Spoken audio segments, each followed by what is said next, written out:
Hello बच्चों, कैसे हो? उम्मीद करता हूं सब अच्छे होंगे, स्वस्थ होंगे, प्रसन्नचित्त होंगे और सवालों में अभ्यस्त भी हो गए होंगे। काइनेमेटिक्स का पहला लेक्चर आपको मिल चुका है, जिसके अंदर डिस्टेंस और डिस्प्लेसमेंट की बात मैंने करी आपसे और कुछ 4-5 क्वेश्चन के थ्रू कंसेप्ट को समझाने का प्रयास किया आपको। अब बेटा अभ्यास तो आपको ही करना है। आज हम लेंगे सेकंड आर्टिकल, जिसका नाम है स्पीड एंड वेलोसिटी। तो चलिए देखते हैं बच्चों, speed and velocity. Speed and velocity. सबसे पहले हम स्पीड की बात कर लेते हैं और स्पीड से रिलेटेड देखिए, ये आर्टिकल एक ऐसा आर्टिकल है जिसके अंदर थ्योरेटिकल क्वेश्चंस भी बनते हैं और न्यूमेरिकल्स भी बनते हैं। ठीक है, तो आपको दोनों चीजों को समझना होगा ध्यान से। स्पीड क्या होती है बच्चों? सिंपल डेफिनेशन, देखो डेफिनेशन तो आती नहीं है पर फिर भी अपने को पता होना चाहिए कंसेप्ट चीज क्या है, वो अपने को पकड़नी है। तो स्पीड क्या है? Distance traverse by particle in unit time. ठीक है, इसको बोलते हैं अपन डिस्टेंस। मैं शॉर्ट टर्म में लिख रहा हूं, distance traversed by moving particle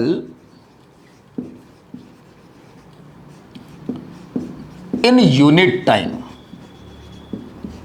in unit time known as speed. यानी सिंपल तरीके से हम कहें बच्चों तो स्पीड इक्वल्स हो गया अपने पास में डिस्टेंस अपॉन टाइम। मैं अब जो कहूं उसको ध्यान से समझिएगा। सपोज पार्टिकल कोई यहां से चला, ऐसे पाथ बनाता हुआ यहां चला गया। ठीक है, तो जो पाथ लेंथ होती है बच्चों वही डिस्टेंस होता है। तो ये डिस्टेंस अपन ने कंसीडर किया हुआ डेल्टा एस से, और इस डिस्टेंस को कवर करने में जो टाइम लग रहा है बच्चों वो डेल्टा टी सेकंड का लग रहा है। स्पीड को हम लेटर वी से रिप्रेजेंट करते हैं, डिस्टेंस को हमने यहां डेल्टा एस से रिप्रेजेंट किया हुआ है, और यह है टाइम इंटरवल। ये जो आपने स्पीड निकाली है बच्चों, ये कहलाती है एवरेज स्पीड। जब भी कभी आप स्पीड निकालें या वेलोसिटी निकालें, इंटरवल ऑफ टाइम पर अगर निकालेंगे तो हमेशा वो एवरेज ही आएगी। जैसे अपन कहते हैं ना सवालों में, particle moves with 10 metre per second, तो वो 1 सेकेंड का इंटरवल है। उस 1 सेकेंड के अंदर पार्टिकल ने 10 मीटर के डिस्टेंस कवर किए, तो जो गिवन स्पीड होती है अपने को वो हमेशा एवरेज ही होती है बच्चों। ठीक है, अगर मैं इसकी यूनिट की बात करूंगा आपसे तो ये बनेगा बच्चों मीटर पर सेकंड के बराबर, जिसको आप ऐसे भी लिख सकते हो मीटर सेकंड की पावर इनवर्स। डायमेंशन की बात करेंगे बच्चों, डायमेंशन तो आपको पता है m0 L1 t की पावर -1। ये हमारे पास इसका डायमेंशनल फॉर्मूला हो जाएगा। अब इस स्पीड से रिलेटेड दो इंपॉर्टेंट बातें हैं। पहली बात, speed depends on distance. Distance is a scalar quantity. That's why speed is a scalar quantity. Speed is a scalar quantity. ठीक है। दूसरी बात, आपको पता है कि डिस्टेंस एक ऐसी फिजिकल क्वांटिटी है बच्चों जो मूविंग पार्टिकल ही कवर करता है, और जब भी पार्टिकल मूव करता हुआ कोई डिस्टेंस बनाता है तो वो हमेशा पॉजिटिव होती है। डिस्टेंस पर अपन ने बात पढ़ी थी कि for moving particle distance is always positive, it can never be zero और नेगेटिव। ठीक है, तो जब स्पीड डिस्टेंस पर डिपेंड कर रही है, डिस्टेंस हमेशा पॉजिटिव होती है, तो आप ये कह सकते हैं कि speed is always positive. Always positive, ये कभी भी नेगेटिव में नहीं होगी बच्चों। ठीक है, तो स्पीड हमेशा क्या होगी? पॉजिटिव होगी। ये तो जनरलाइज बात होगी बच्चों। अब मैं जरा इस स्पीड से रिलेटेड कुछ 4 अपने पास में इसके टाइप्स हैं, वो आपको चारों टाइप पहले समझा देता हूं। चलिए बच्चों, स्पीड के टाइप से देखेंगे अपन।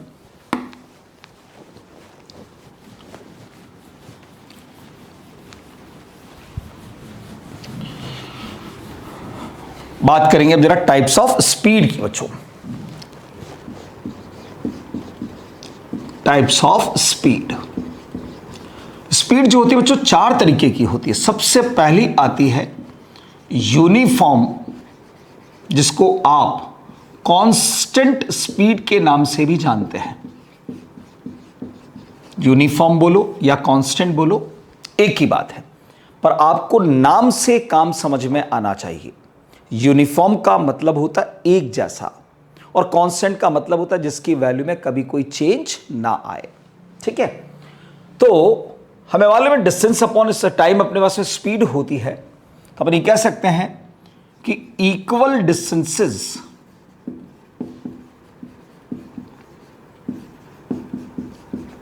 covers in equal intervals of time, known as uniform और constant speed। जैसे बच्चों मान लीजिए कि यहां से पार्टिकल ने चलना शुरू किया, ए से बी, बी से सी, सी से डी। साफ साफ पता चल रहा है बच्चों, डेफिनेशन कहती है कि इक्वल टाइम इंटरवल के अंदर। तो मान लिया मैंने भाई ए से लेकर बी तक 1 सेकंड का इंटरवल है, ये भी 1 सेकंड का इंटरवल है, ये भी 1 सेकंड का इंटरवल है, और इन हर 1 सेकंड के अंदर डिस्टेंस एक जैसी ही कवर की उसने। यहां से यहां तक 10 मीटर कवर किया है, तो यहां पर भी 10 मीटर, यहां पर भी 10 metre.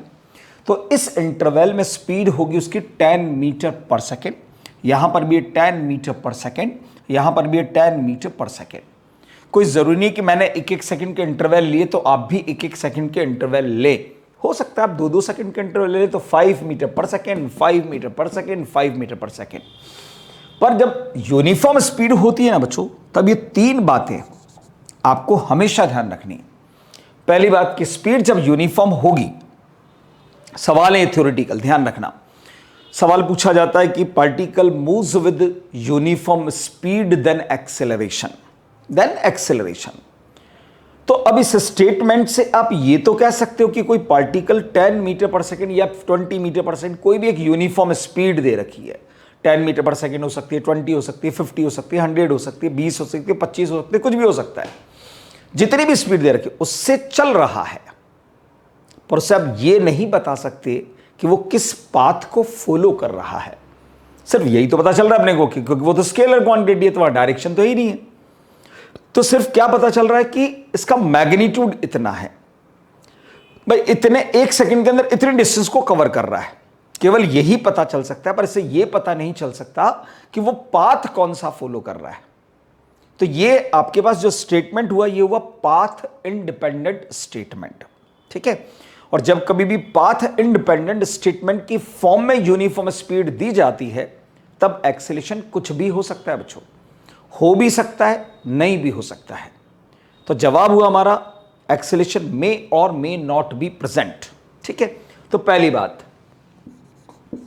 When particle moves with uniform speed, then acceleration may और may not be present. Acceleration हो भी सकता है, नहीं भी हो सकता है, क्योंकि ये पाथ इंडिपेंडेंट है। आप अपने लिए यहां ब्रैकेट में लिख सकते हो, पाथ इंडिपेंडेंट स्टेटमेंट है ये। ठीक है, पाथ इंडिपेंडेंट स्टेटमेंट है। दूसरे के अंदर देखना पाथ डिपेंडेंट होगा वो। अब मान लो यही लैंग्वेज ऐसे हो जाए बच्चों कि when particle moves on straight line with uniform speed, मतलब अब स्ट्रेट लाइन पाथ पर बोला है, यानी दूसरी बात होगी बच्चों, when particle moves on straight line path with uniform speed,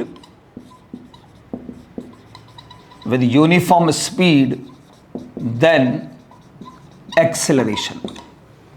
तो जवाब होगा must not be present, यानी इस समय पर एक्सेलरेशन की वैल्यू 0 रहेगी बच्चों। तब एक्सेलरेशन प्रेजेंट ही नहीं होगा। पार्टिकल स्ट्रेट लाइन पाथ पर जा रहा हो, यूनिफॉर्म स्पीड से जा रहा हो, तो कोई वेरिएशन ही नहीं दिख रहा भाई हमें। 1 सेकंड में 10 कदम मैं चला, फिर अगले 1 सेकंड में 10 कदम चला, फिर अगले 1 सेकंड में 10 कदम चलता रहा। ऐसे ही अगर चलता रहा तो आप भी देखते ही बोल देंगे सर आप एक जैसी स्पीड से जा रहे हो, हर 1 सेकंड में 10 कदम ही चलते हो आप। सिंपल सी बात। तो आपको कोई वेरिएशन नहीं दिखाई देगा बच्चों। ठीक है, तीसरी बात यहां पर मैं यहां लिख देता हूं तीसरी बात को। अच्छा, ये पाथ डिपेंडेंट है, ध्यान रखना, ये पाथ डिपेंडेंट स्टेटमेंट है। अगला भी पाथ डिपेंडेंट ही है, तीसरा वाला, when particle moves on circular path with uniform speed, then acceleration must be present as in form of centripetal acceleration। ये तीन इंपॉर्टेंट बात नहीं बच्चों, तीन सवाल हैं, ध्यान रखना, थ्योरेटिकल सवाल है। तो सवाल जब भी आए पहले ये देखना कि वो पाथ डिपेंडेंट है कि पाथ इंडिपेंडेंट है। लैंग्वेज में पाथ अगर नजर आए और वो भी स्ट्रेट लाइन हो तो एक्सेलेरेशन नहीं होगा, पर अगर वो सर्कुलर पाथ है या कोई भी कर्व्ड पाथ है तो फिर एक्सेलेरेशन होगा वहां पर एज ए सेंट्रीपिटल एक्सेलेरेशन की फॉर्म में होगा। पर कहीं पर भी सवाल की लैंग्वेज में स्टेटमेंट ही ना हो तो फिर जवाब होगा मे और मे नॉट बी प्रेजेंट। ये तो बात हुई पहली स्पीड से रिलेटेड, यूनिफॉर्म और कांस्टेंट स्पीड से रिलेटेड। ठीक है, चलिए आगे की बात करते हैं बच्चों। अगली स्पीड हमारी आती है अब नॉन यूनिफॉर्म या कहो variable speed.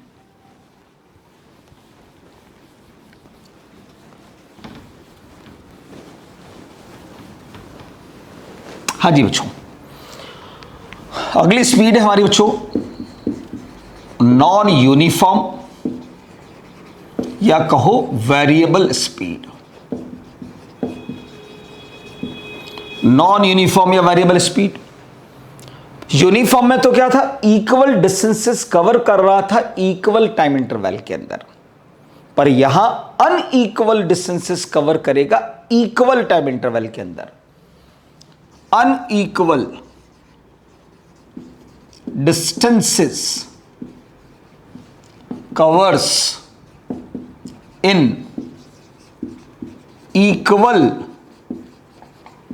Intervals of time represent non uniform और वेरिएबल स्पीड।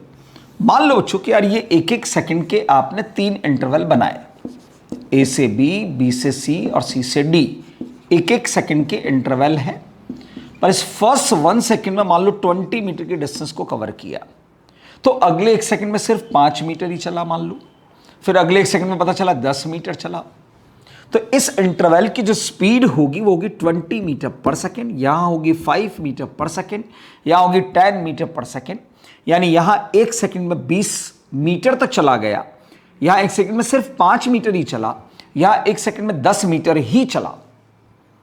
तो आपको स्पीड में वेरिएशन दिखाई दे रहे होंगे, और कोई भी पार्टिकल अपने आप कभी भी वेरिएशन लेकर नहीं आ सकता।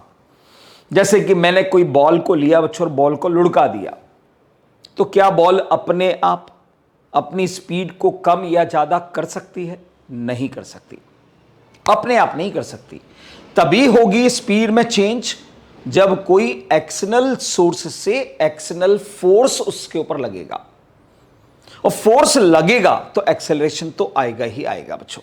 ठीक है, तो यहां पर काम की बात हो गई कि when particle moves with non uniform speed, सब शब्दों का खेल है बच्चों, non uniform speed, then acceleration must be present, तब एक्सेलरेशन होगा ही होगा बच्चों। इससे रिलेटेड केवल एक ही बात इंपॉर्टेंट है, पर यूनिफॉर्म से रिलेटेड 3 इंपॉर्टेंट बातें मैंने बताई थी आपको। ठीक है, तो दूसरी स्पीड होगी बच्चों हमारी। तीसरी स्पीड आती है बच्चों हमारी एवरेज स्पीड। एवरेज स्पीड जिसको हम या तो वी एवरेज लिखकर मेंशन करते हैं या फिर ऐसे सिंबल के अंदर लेटर वी को बंद कर देते हैं, तो वो एवरेज स्पीड को रिप्रेजेंट करने का सिंबल होता है। Average speed is the ratio of total distance traverse by particle to total time taken by the particle. ठीक है, it is the ratio of total distance traversed by particle to total time taken by particle. उस total distance को बनाने में कितना time लगा, V average अगर आपको चाहिए तो सिंपल फॉर्मूला हो गया बच्चों, total distance upon total time. ठीक है, ये एवरेज स्पीड निकालने का तरीका हो गया कि जिस भी सवाल में आपसे एवरेज स्पीड पूछी जाए तो आपको पहले यह देखना है कि टोटल डिस्टेंस कितनी कवर हुई है। डिस्टेंस आपने आर्टिकल नंबर 1 में सीख ही लिया था, पाथ लेंथ होती है। ठीक है, और उस टोटल डिस्टेंस को बनाने में टोटल कितना टाइम लगा है, उन दोनों का जो रेशो होगा वो एवरेज स्पीड को रिप्रेजेंट कर रहा होगा बच्चों। ठीक है, और चौथे नंबर पर आती बच्चों अपनी instantaneous speed.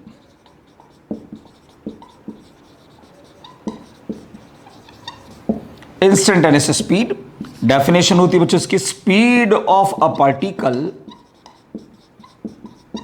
At a particular instant of time.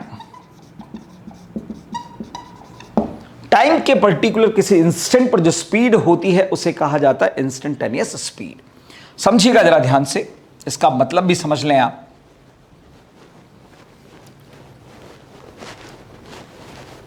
हाँ जी, जैसे बच्चों मैंने कहा कि पार्टिकल ए से बी तक गया और यहां कोई भी टाइम लगा, मान लो डेल्टा टी सेकंड का लगा, और यहां से लेकर यहां तक की डिस्टेंस उसने डेल्टा एस को कवर किया, तो यहां ए से लेकर बी तक जो स्पीड आएगी ना बच्चों, वो तो आएगी total distance upon total time, और इंटरवल पर स्पीड अगर है तो ये एवरेज स्पीड होगी। पर हमने बोला कि टाइम के पर्टिकुलर एक इंस्टेंट पर, ये इंस्टेंट नहीं है बच्चों, ये इंटरवल है।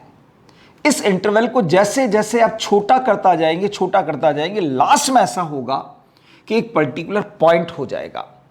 पर्टिकुलर पॉइंट का मतलब ही होता है इंस्टेंटेनियस। इंस्टेंट ऑफ टाइम का मतलब जो होता है इंस्टेंट ऑफ टाइम, कितना होता है ये time, delta t tends to 0 होता है बच्चों। इंस्टेंट ऑफ टाइम का मतलब होता है डेल्टा टी, जो टाइम इंटरवल है वो टेंस टू 0 हो गया है, 0 नहीं हुआ है। बहुत ही छोटा इंटरवल, बहुत ही छोटा। जैसे मैं कहूं टाइम का इंटरवल है 0.0000000000001 सेकेंड। अब ये टाइम का इतना छोटा इंटरवल है बच्चों, जो 0 तो नहीं है पर 0 से कम भी नहीं है यार, तो ऐसे इंटरवल को कहा जाता है टेंस टू 0। ठीक है, तो अगर मैंने यहां पर इस स्पीड के अंदर ये मेंशन कर दिया कि ये टाइम इंटरवल जो है वो टेंस टू 0 अगर है, तो यही स्पीड बन जाएगी इंस्टेंटेनियस, और ये डिफरेंशियल फॉर्म में कन्वर्ट हो जाती है बच्चों, जिसको आप कहते हो rate of change of distance with respect to time. Rate of change of distance with respect to time, या तो ये कहिए या फिर कहिए first derivative of distance. Distance का जो पहला डेरिवेटिव है उसको हम कहते हैं इंस्टेंटेनियस स्पीड। इसी को कहते हैं बच्चों इंस्टेंटेनियस स्पीड। ये 4 तरीके की स्पीड होती है। ठीक है, uniform speed, non uniform, average और इंस्टेंटेनियस स्पीड। सवाल जो बनते हैं बच्चों न्यूमेरिकल, वो जनरली इस एवरेज स्पीड पर बनते हैं। बनने में तो इस पर भी बनते हैं। कैसे सवाल बनता है, एज ए एग्जाम्पल मैं आपको बता देता हूं। इस पर तो मैं खैर करवाऊंगा इसी सवाल अभी आपको। ठीक है, मान लो आपसे कह दिया particle moves on straight line and its distance is related with time as. Distance आपको दे दी गई है x की value t³ minus 2t square plus 4t minus 3, ऐसा दे दिया आपको, और कह दिया speed of particle at t equals to 2 second, ऐसा मैंने आपको दे दिया। तो भैया यहां डिस्टेंस जो है वो टाइम डिपेंडेंट है, मतलब वेरिएबल है। तो इस कंडीशन में अगर आपको पर्टिकुलर टाइम के एक इंस्टेंट पर बताना है at t equal to 2 second पर, तो आपको इसको एक बार डिफरेंशिएट करना पड़ेगा और वो बनेगा बेटा 3t square minus 4t plus 4, -3 का तो 0 हो जाएगा। अब आप इसके अंदर t equal to 2 second put कर दीजिए, तो ये बना v इक्वल टू 3, 2 का स्क्वायर माइनस 4 इंटू 2 प्लस 4, ये बना बेटा 4, 4 से 3 को मल्टीप्लाई किया 12 माइनस 8 प्लस 4, 12 और 4 16, 16 में से 8 गए, 8 मीटर पर सेकंड की इंस्टेंटेनियस स्पीड बन जाएगी हमारी। तो इस कंडीशन का ऐसे सवाल आपको सॉल्व करना होगा। ये तो बात होगी बच्चों स्पीड से रिलेटेड। अब बात कर लेते हैं जरा वेलोसिटी से रिलेटेड, फिर उसके बाद हम इसके न्यूमेरिकल कंसेप्ट पर आ जाएंगे। वेलोसिटी, थोड़ा सा वेलोसिटी स्पीड के कंपैरिजन में बहुत ज्यादा ध्यान रखने वाला टॉपिक है बच्चों। वेलोसिटी क्या होती है पहले तो ये पता हो। Displacement traverse by particle, displacement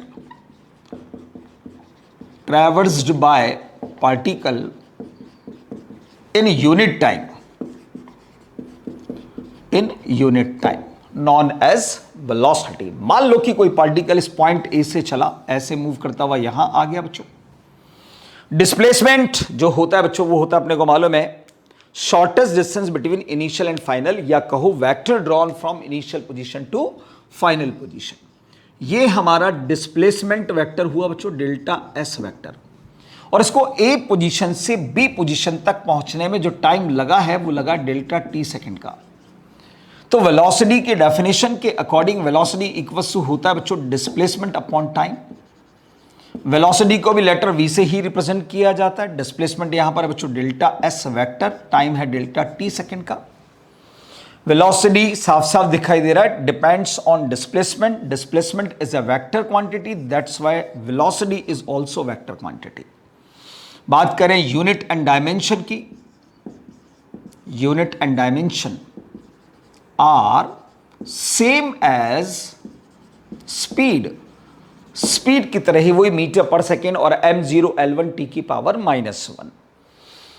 पर साफ साफ दिख रहा है बच्चों कि वेलोसिटी एक वेक्टर क्वांटिटी है। पहली बात तो ये समझ में आ गई हमें, velocity is a vector quantity. और आपको पता है वेक्टर क्वांटिटी है तो सबसे बड़ा लफड़ा होता है डायरेक्शन का। तो its direction is always along with direction of displacement, displacement की डायरेक्शन के along होती है इसकी डायरेक्शन हमेशा। तीसरी बात, वेलोसिटी में बी पॉजिटिव, नेगेटिव और जीरो। पॉजिटिव भी हो सकती है, नेगेटिव भी हो सकती है, जीरो भी हो सकती है। पर मोस्ट इंपॉर्टेंट बात स्टार बना दिया उस बात के आगे कि साइन ऑफ वेलोसिटी, आपने देखा होगा कई बार वेलोसिटी ऐसे लिखा होता है -10 मीटर पर सेकेंड, या लिखा होता है v equal plus 20 metre per second, ठीक है, ऐसे लिखा होता है। तो इस वेलोसिटी का जो ये साइन दिख रहा है ना बच्चों पॉजिटिव और नेगेटिव, ये किस बात को इंडिकेट करता है? तो sign of velocity either positive or negative shows the direction of motion। Velocity का साइन मोशन की डायरेक्शन को इंडिकेट करता है। मैंने जैसे कह दिया आपसे कि v equal to plus 10 metre per second, इसका मतलब है कि पार्टिकल पॉजिटिव डायरेक्शन के अंदर मूव कर रहा है, मोशन उसका पॉजिटिव डायरेक्शन में हो रहा है, और वो 1 सेकेंड के अंदर 10 मीटर का डिस्प्लेसमेंट कवर कर रहा है। जो लिखा होता है ना बच्चों उसका मतलब हमें फील होना चाहिए। पॉजिटिव साइन का मतलब है कि पॉजिटिव डायरेक्शन में मूव करना, ठीक है। जनरली राइट साइड पर हम पॉजिटिव लेकर चलते हैं, तो ये पॉजिटिव डायरेक्शन में मूव कर रहा है और 1 सेकंड के अंदर 10 मीटर का डिस्प्लेसमेंट कवर कर रहा है। अगर यही वेलोसिटी मान लो नेगेटिव के अंदर होती बच्चों, तो इसका मतलब क्या होता है कि पार्टिकल नेगेटिव डायरेक्शन के अंदर मोशन कर रहा है।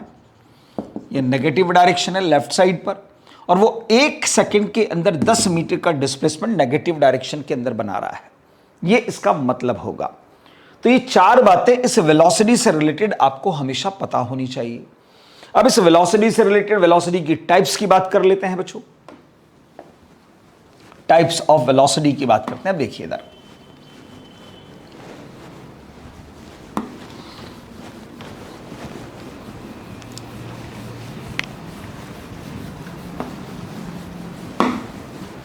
हाँ जी,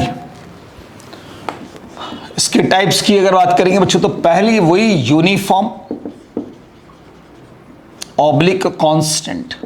अच्छा, अब मेरी बात को ध्यान से सुनिएगा। जनरली यूनिफॉर्म स्पीड की डेफिनेशन पता होती है बच्चे को, बोले यार equal distances covers in equal intervals of time. Speed बोले डिस्टेंस पर डिपेंड करती है, तो इक्वल टाइम इंटरवल में इक्वल डिस्टेंसेस। और बोले वेलोसिटी डिपेंड करती है डिस्प्लेसमेंट पर, तो बच्चा ये कहता है बोले sir equal displacement covers in equal intervals of time. आप गलत नहीं हो, गलत नहीं हो, पर वेलोसिटी एक वेक्टर क्वांटिटी है, ये मत भूलिए आप। वेलोसिटी कौन सी क्वांटिटी बच्चों? Vector quantity. ये बिल्कुल भी मत भूलिए आप। वेलोसिटी एक वेक्टर है, और वेक्टर के पास 2 चीजें होती है बच्चों, एक होता मैग्नीट्यूड, एक होता डायरेक्शन। अब अगर मैं ये पूछूं कि यार कोई भी वेक्टर कांस्टेंट कब रह सकता है? कांस्टेंट तो तभी रह सकता है जब उसका ना तो मैग्नीट्यूड चेंज हो ना डायरेक्शन चेंज हो। तो वेलोसिटी भी तो वेक्टर है, वो कांस्टेंट कब रह सकती है? जब वेलोसिटी का ना तो मैग्नीट्यूड चेंज हो ना डायरेक्शन चेंज हो। तो हम ये कह सकते हैं कि when no change in magnitude as well as direction of velocity represent uniform oblique constant velocity। कोई चेंज नहीं हो मैग्नीट्यूड के अंदर और साथ ही डायरेक्शन के अंदर, तो वो रिप्रेजेंट करती है यूनिफॉर्म या कांस्टेंट वेलोसिटी को। अब इस शब्द के अंदर ही बच्चों, यूनिफॉर्म वेलोसिटी शब्द के अंदर ही एक बात बड़ी इंपॉर्टेंट छुपी हुई है।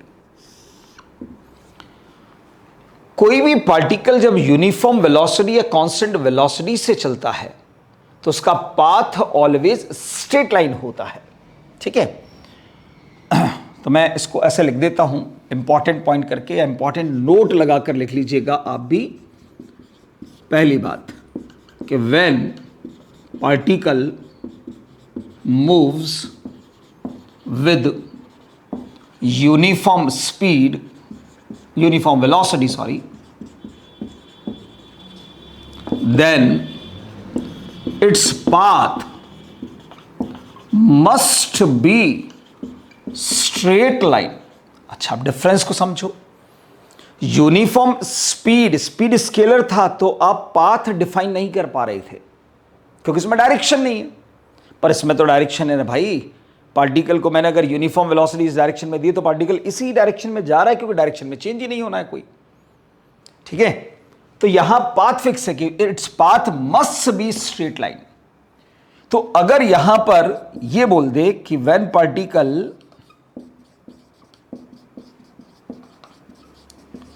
moves with uniform velocity then acceleration, तो यूनिफॉर्म वेलोसिटी आते ही खुद अपने आप इसके अंदर पाथ इनबिल्ट है, इस नाम के अंदर ही इनबिल्ट है। ठीक है, जबकि यूनिफॉर्म स्पीड में इनबिल्ट नहीं था, वहां ढूंढना पड़ रहा था। या यूनिफॉर्म वेलोसिटी वर्ड आते ही समझ लो कि पाथ स्ट्रेट लाइन होगा उसका, और उसमें कोई एक्सेलरेशन प्रेजेंट नहीं होगा। then acceleration must not be present। अब कोई एक्सेलरेशन प्रेजेंट ही नहीं होता है बच्चों। तीसरी इंपॉर्टेंट बात यहां पर जो आपको अभी हमेशा याद रखनी पड़ेगी, फॉर यूनिफॉर्म वेलोसिटी,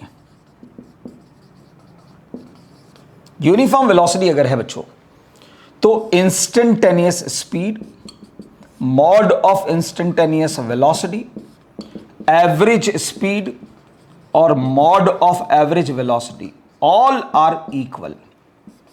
अगर कहीं पर भी किसी भी सवाल में अगर ऐसा बोलता है कि particle moves with uniform velocity, then which is correct? Instantaneous speed, instantaneous velocity का मैग्नीट्यूड, या एवरेज स्पीड एवरेज वेलोसिटी का मैग्नीट्यूड, या all of the above, none of them? तो ये चारों के चारों हमेशा बराबर ही होंगे। कब? जब पार्टिकल यूनिफॉर्म वेलोसिटी से मूव कर रहा होगा तब बच्चों। ये तीन बातें इससे रिलेटेड आपको हमेशा ध्यान रखनी है, ठीक है। चलिए दूसरी आती है बच्चों अपने पास में अब, नॉन यूनिफॉर्म या वेरिएबल वेलोसिटी।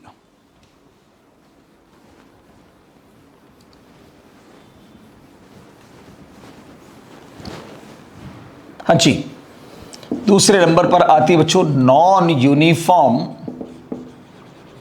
या कहो वेरिएबल वेलोसिटी।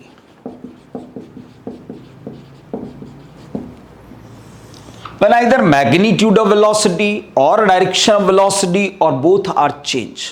नॉन यूनिफॉर्म मतलब कुछ ना कुछ वेरिएशन दिखना चाहिए यार। When either magnitude of velocity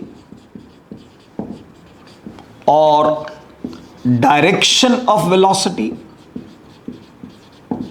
or both are changed, both are changed, represent non-uniform oblique variable velocity। अच्छा, एक बात ध्यान रखना, सवालों के अंदर पहचानना आपको आना चाहिए बच्चों। तो मैं इसी को और करके न्यूमेरिकल पॉइंट ऑफ व्यू से लिख देता हूं कि when velocity is the function of other physical quantity,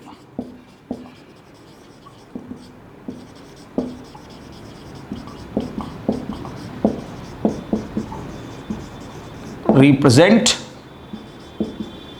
variable velocity. किसी पार्टिकल की वेलोसिटी अगर किसी और फिजिकल क्वांटिटी पर डिपेंड कर रही है, जैसे मैंने कह दिया एज एग्जाम्पल, तो आपको समझ में आ जाएगा कि पार्टिकल की वेलोसिटी है 3t² - 6t + 2। तो दिख रहा है यार कि ये वेलोसिटी जो है वो फंक्शन ऑफ टाइम है बच्चों, यानी टाइम डिपेंडेंट वेलोसिटी है, टाइम का फंक्शन बनकर आई है। तो यह टाइम की वैल्यू को जैसे चेंज करोगे वेलोसिटी की वैल्यू चेंज हो जाएगी, इसका मतलब ये वेरिएबल वेलोसिटी है। और क्वेश्चन में जनरली आपको ऐसे ही देता है, तो ये आपको आइडेंटिफाई करना है कि यार ये वेरिएबल है कि कांस्टेंट है। अगर कोई सिर्फ न्यूमेरिकल वैल्यू होती है तो कांस्टेंट, जैसे मैंने कहा टी की वैल्यू 0 कर दो भाई, तो वी की वैल्यू आएगी 2। इसका मतलब ये पार्टिकल की टी = 0 पर इनिशियल वेलोसिटी है और वो टाइम डिपेंडेंट नहीं है। इसका मतलब वो इनिशियल वेलोसिटी कांस्टेंट है जब तक कि कोई फोर्स या कोई एक्सेलरेशन काम नहीं करेगा तब तक। पर ये तो पक्की बात है भाई कि वेरिएशन अगर दिख रहा है आपको तो कोई ना कोई फोर्स तो लगा ही होगा, और फोर्स लगा होगा तो एक्सेलरेशन होगा ही सही। तो यहां पर ये बात नोट लगा कर लिख सकते हो कि when particle moves with variable velocity then acceleration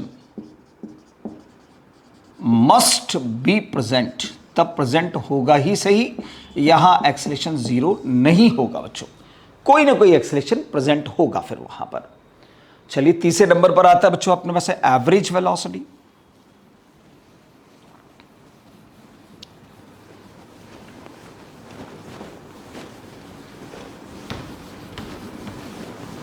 third number पर आती है अपने पास में एवरेज वेलोसिटी।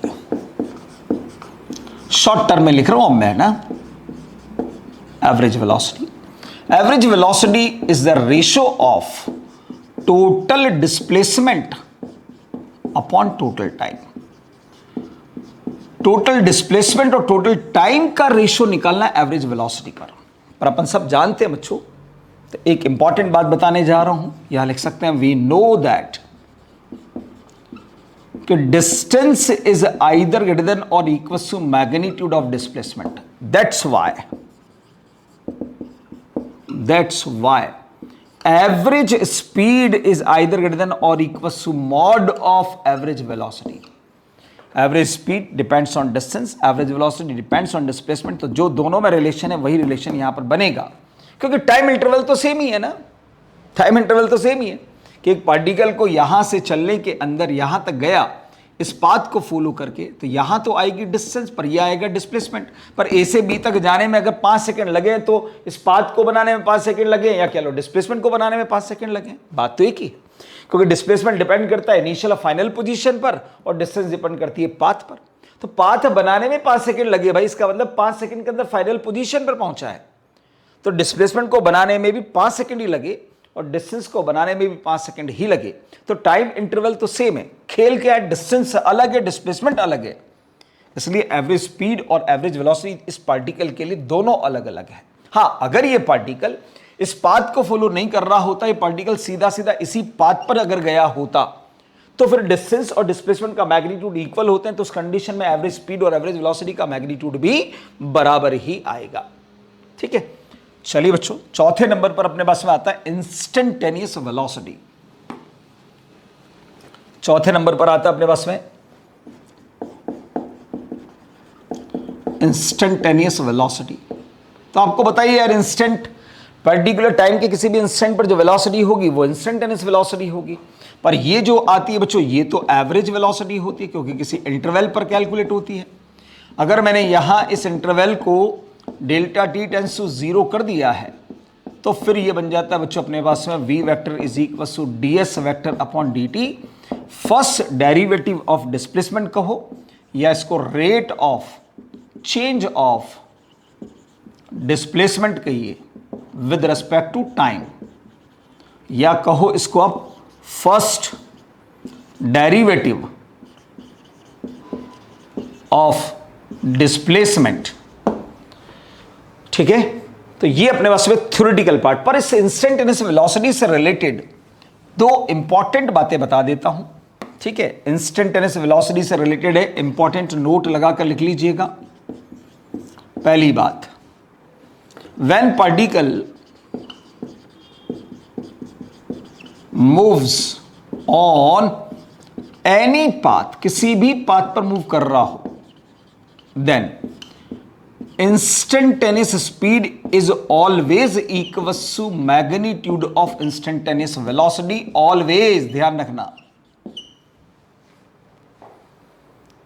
किसी भी बात पर चल रहा हो, वहां आपको दिमाग नहीं लगाना है बोले सर ये डिस्टेंस पर डिपेंड करेगा। अरे मेरे भाई, इंस्टेंटेनियस है, यानी एक पर्टिकुलर पॉइंट पर डिस्टेंस और डिस्प्लेसमेंट के मैग्नीट्यूड अलग अलग कैसे हो सकते हैं यार बच्चों। ठीक है ना, तो ये एक ही पॉइंट पर है, इसलिए दोनों हमेशा मैग्नीट्यूड के अंदर बराबर ही होंगे। दूसरी बात, direction of instantaneous velocity, instantaneous velocity is always along with direction of tangent drawn at that point। Particular जिस भी पॉइंट पर आपको चाहिए पार्टिकल, चाहे कोई से भी पाथ पर, स्ट्रेट लाइन पाथ पर जा रहा है, इस पॉइंट पर चाहिए, मोशन इधर हो रहा है, तो मोशन की डायरेक्शन में टेंजेंट को ड्रॉ कीजिए, जो टेंजेंट ड्रॉ करिए वही इंस्टेंटेनियस वेलोसिटी की डायरेक्शन होगी। पार्टिकल कर्व्ड पाथ पर जा रहा है, कर्व्ड पाथ पर मोशन हो रहा है, टाइम के इस इंस्टेंट पर चाहिए, यहाँ एक टेंजेंट को ड्रॉ कीजिए, जो भी टेंजेंट की डायरेक्शन है उसी के अलोंग इंस्टेंटेनियस वेलोसिटी की डायरेक्शन हो जाएगी। ठीक है, चलिए बच्चों, ये तो बात हुई अपने पास में थ्योरेटिकल पार्ट की। अब बात कर लेते हैं बच्चों जरा न्यूमेरिकल पार्ट की। तो देखिए, न्यूमेरिकल पार्ट के अंदर बच्चों क्या है, सवाल तो बड़े आसान एवरेज स्पीड एवरेज वेलोसिटी पर ही बनते हैं, पर अपन दो स्टैंडर्ड क्वेश्चन करते हैं जनरलाइज फॉर्म में करने के लिए, जिससे कि आपको सवाल को करने का तरीका मैं समझा सकूं। ठीक है, जनरलाइज फॉर्म के अंदर हम कर रहे हैं, स्टैंडर्ड क्वेश्चन देखेंगे आप। स्टैंडर्ड क्वेश्चन नंबर 1, लैंग्वेज को देखिएगा। A particle moves on straight line, it covers, या यूं लिखो आप, it moves with speeds v1 comma v2 comma dash dash dash vn in time t1 comma t2 comma dash dash dash tn respectively,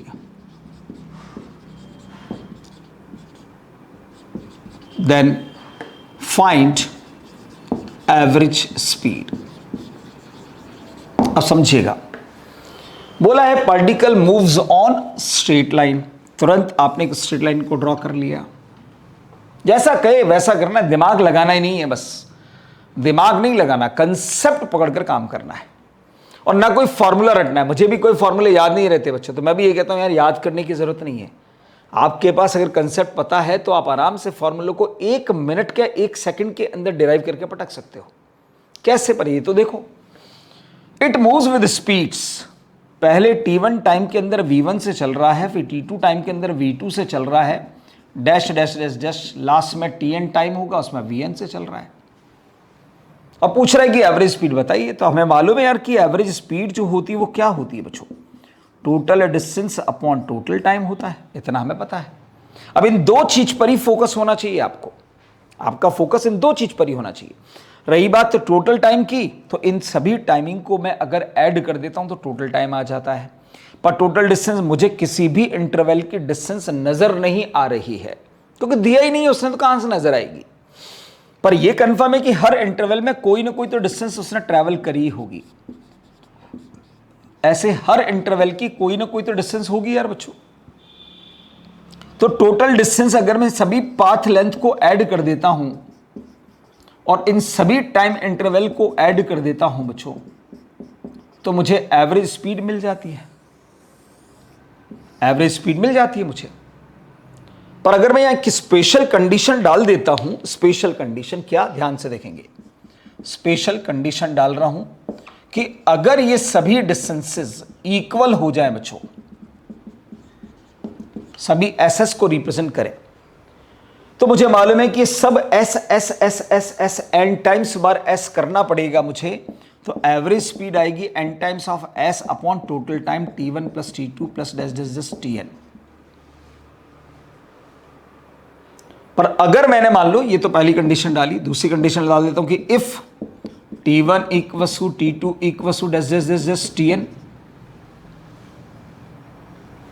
ठीक है।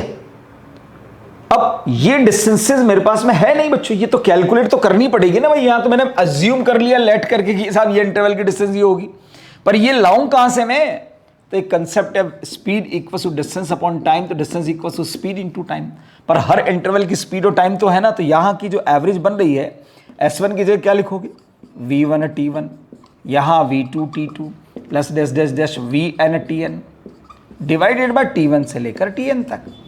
अब अगर सारे ही time को मैं इक्वल कर देता हूं बच्चों, तो ये भी टी और टी कॉमन लिया जा सकता है ऊपर से, तो यहां से आपने टी कॉमन लिया तो ब्रैकेट में V1 plus V2 plus dash dash dash VN आएगा, और नीचे टोटल टाइम NT बनेगा, टी से टी मरेगा, और ये V1 plus V2 plus dash dash dash VN divided by N। ये देखा जाए तो अरिथमेटिक मीन ऑफ स्पीड्स है बच्चों, ये कहलाता है arithmetic mean of speeds. Time interval अगर इक्वल है, इक्वल टाइम इंटरवल में डिफरेंट डिफरेंट स्पीड्स है, डिफरेंट डिफरेंट स्पीड है, यानी कि इक्वल टाइम में अलग अलग डिस्टेंसेस को कवर करेगा तो अलग अलग स्पीड आएगी ना भाई यार, ठीक है। कि भाई यहां पर अपने पास में पहली स्पीड अपने पास में मान लो 10 मीटर पर सेकेंड, तो यहां पर अपने पास में 20 मीटर पर सेकेंड, पर ये टाइम इंटरवल सब एक जैसे ही हैं, तो उस कंडीशन में इन सभी स्पीड का अरिथमेटिक मीन निकाल दीजिए, एवरेज स्पीड आ जाएगी। ध्यान रखना, इक्वल टाइम इंटरवल पर अरिथमेटिक मीन आता है, सभी स्पीड का अरिथमेटिक मीन निकाल दीजिए, ठीक है। अगला वाला कंसेप्ट देखेंगे बच्चों, स्टैंडर्ड क्वेश्चन नंबर 2, और उसके अंदर देखें आप क्या कंसेप्ट है कि particle moves on straight line in such way that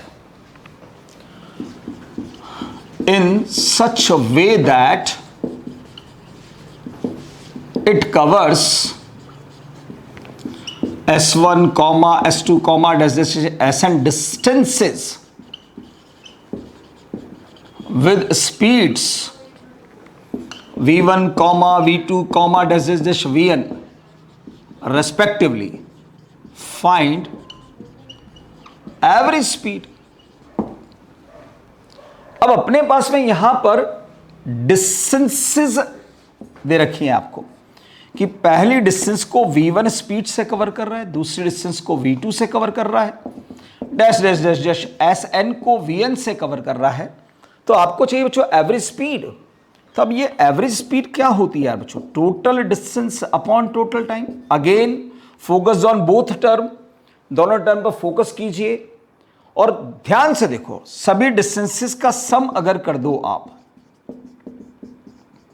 तो टोटल डिस्टेंस आ जाएगी। पर मुझे किसी भी इंटरवल का टाइम पता नहीं है, तो हर इंटरवल का टाइम निकालना पड़ेगा और उन सबको ऐड करना पड़ेगा। तो लाऊं कहां से यार? Speed equal to distance upon time, तो time equal to distance upon speed. हर इंटरवल के डिस्टेंस पता, स्पीड पता, तो यहां पर पहला टाइम s1 अपॉन v1, दूसरा time s2 upon v2 plus dash dash sn upon vn। ये हमारा एवरेज स्पीड आ गया बच्चों। आपका फोकस अगर इन दो चीज पर है बच्चों और निकालने का एक ही रास्ता v equal to s by t, कौन सी चीज निकाली? इन तीन में से दो टर्म होगी, तीसरी टर्म आपको अपने आप पता होगी, पता चल जाएगी। मतलब यहां पर भी अगर स्पेशल कंडीशन डालता हूं बच्चों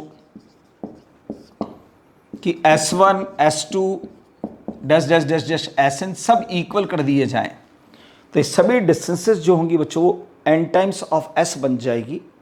और नीचे s को कॉमन ले लेते हैं, तो ध्यान से देखो एवरेज क्या बनता है। ऊपर तो बनेगा n टाइम्स ऑफ s, नीचे s कॉमन लोगे तो 1 upon v1 plus 1 upon v2 plus dash dash dash plus 1 by vn। s से s को मार दीजिएगा और ये एवरेज बनेगा n upon 1 by v1 plus 1 by v2 plus dash dash 1 by vn। ऐसे आपको निकाल लेना पड़ेगा बच्चों। ये हमारे पास में दो स्टैंडर्ड क्वेश्चन करवाए, क्वेश्चन सॉल्व करने का तरीका आपको समझा दिया। अब आप कोई भी सवाल सॉल्व कर सकते हो एवरेज स्पीड और एवरेज वेलोसिटी पर बेस। कंसेप्ट वाइज तो मैंने न्यूमेरिकल्स आपको बता दिए। अब आप आज के लेक्चर के बाद तुरंत एवरेज स्पीड एवरेज वेलोसिटी के क्वेश्चन की प्रैक्टिस कीजिए। अगली क्लास के अंदर मैं आपको इस पर बेस कुछ सवाल करवाऊंगा और फिर अगले कंसेप्ट पर जाएंगे बच्चों। तब तक आप पढ़ते रहिए, मुस्कुराते रहिए। Thank you so much, all the best.